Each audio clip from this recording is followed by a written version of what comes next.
Informasi salam perjuangan kepada semua kawan-kawan petang ini yang sempat bersama saya di live channel YouTube. Okey, terlebih dahulu seperti biasa, like, share, komen dan juga subscribe bagi yang belum subscribe channel YouTube saya. Okey, petang ni ringkas kita nak ulas tentang pergaduhan, pertarungan di antara dua tokoh daripada Barisan Nasional dan juga Perikatan Nasional, Zaid Hamidi, Najib dan juga Muhyiddin, ya. Masing-masing semuanya mengelak diri daripada mengaku, ya. Kalau sebelum ini Muhyiddin menyatakan bahawa Zaid jumpa dia sewaktu dia jadi Perdana Menteri. Zaid jumpa dia bawa fail melambak-lambak untuk nak settlekan kes. Itu yang diucapkan oleh Muhyiddin secara terbuka dalam program Perikatan Nasional, ya, pancaran jentera dia. Dia cerita tentang Zaid jumpa dia bawa fail dan cuba nak settle kes mahkamah. Begitu juga Muhyiddin sebut Najib jumpa dia nak settle juga kes. Ini yang dinyatakan oleh Muhyiddin Yassin secara terbuka, ya, secara terbuka, berterus terang dan semua orang tahu. Satu Malaysia semua tahu cerita ni. Zaid Hamidi menafikan. Ini Zaid Hamidi menafikan dan sanggup bersumpah laknat. Ini, ya, UMNO dengan sumpah laknat ni tidak boleh dipisahkan. Tuduh saja nak sumpah laknat, tuduh je nak sumpah laknat. Dia belajar daripada guru dia lah, Najib. Ya, Najib dulu kita masih ingat berkali-kali bersumpah laknat. Saya tidak kenal Atan Tuya, saya tidak kenal Jolo, ya. Tapi akhirnya bila masuk mahkamah, ada pula peristiwa dia bertemu dengan Atan Tuya dengan Jolo. Jolo datang rumah, ya. Macam mana pula tak kenal kalau dah Jolo datang ke rumah, kan? Macam-macam, ya, cara UMNO untuk nak mengelakkan diri dan cuba menafi dan cuba nak berbohong dengan rakyat, ya. Hari ni dia kata dia sanggup bersumpah laknat dan dia cabar Muhyiddin untuk bersumpah laknat juga. Ni Zaid Hamidi. Muhyiddin kata dia tak perlu bersumpah sebab dia tidak berbohong. Masing-masing semua nak main sumpah-sumpah, kan? Tapi bagi saya mudah sebenarnya. Kalau betul Zaid mengatakan Muhyiddin menipu, kalau betul Zaid mengatakan bahawa Muhyiddin fitnah, dia tidak bawa fail, dia tidak bawa dokumen dan dia tidak pernah meminta untuk kesnya diselesaikan. Kalau betul sedemikian, sepatutnya Zaid menyaman Muhyiddin Yassin.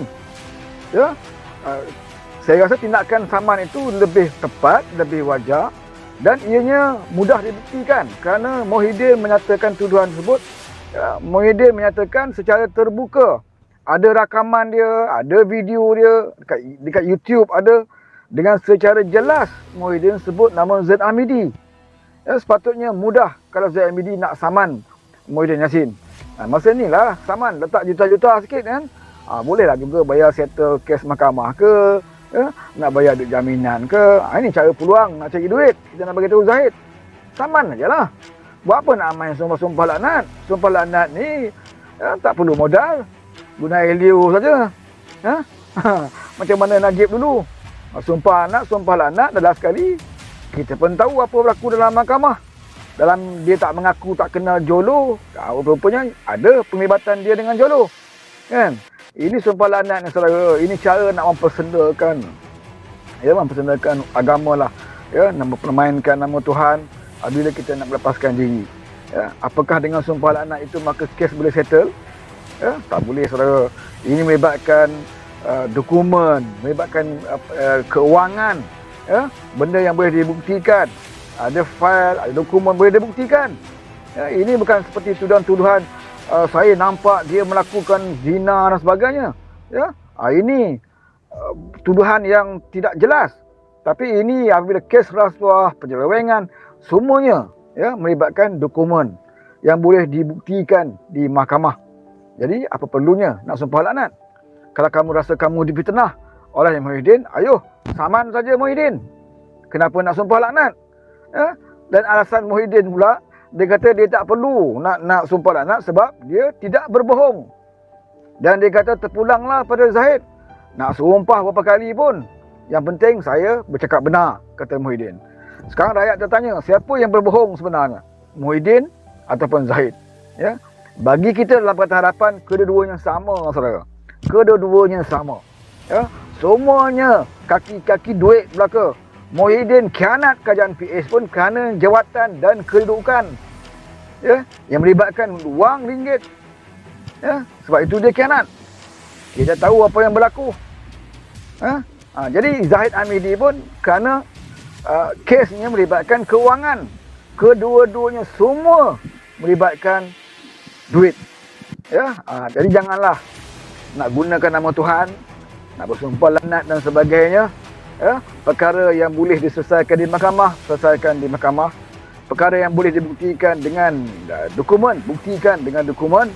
Ya, janganlah nak cuba melindung diri, nak menyatakan kamu benar. Oh, kami berani sanggup bersumpah, maka settle case. Ya, ini semua mainan UMNO.